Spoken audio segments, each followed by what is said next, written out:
أهلا بيكم في مطبخ وديدة. ب3 مكونات بس هنعمل صوص الشوكولاتة اللي ينفع معانا في حلويات كتير. يلا نشوف الطريقة. هنجيب كوباية حليب، ويا ريت يكون حليب علب مش الحليب اللي عند البقال عشان ما يبقاش فيه قشطة، وكوباية إلا ربع سكر، ونبدأ إن احنا نخلطهم كويس قوي، نضربهم في الخلاط عشان السكر كله يدوب في اللبن. بعد كده هنجيب 4 معالق كبار كاكاو خام، الكاكاو من غير سكر، والمعالق عادية بتاعة الأكل، وقالب شوكولاتة صغير، شوكولاتة المطبخ قالب واحد.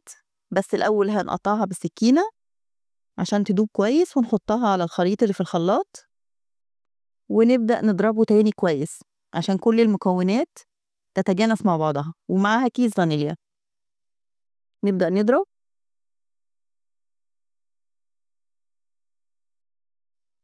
تمام كده، ضربناه كويس قوي والخليط كله تجانس. فنبدأ نحط الزيت، دي نص كوباية زيت، زيت عباد شمس عادي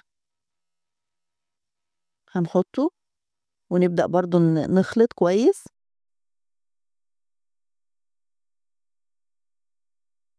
لحد ما الخليط يبقى تقيل. بعد ما يتعمل اهو، هو قعد تقريبا دقيقتين يتخلط، واهو النتيجة.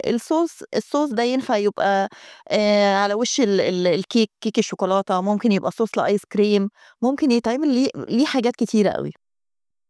ولو عجبكم الفيديو ما تنسوش اللايك والاشتراك عشان يوصلكوا كل جديد، وبألف هنا.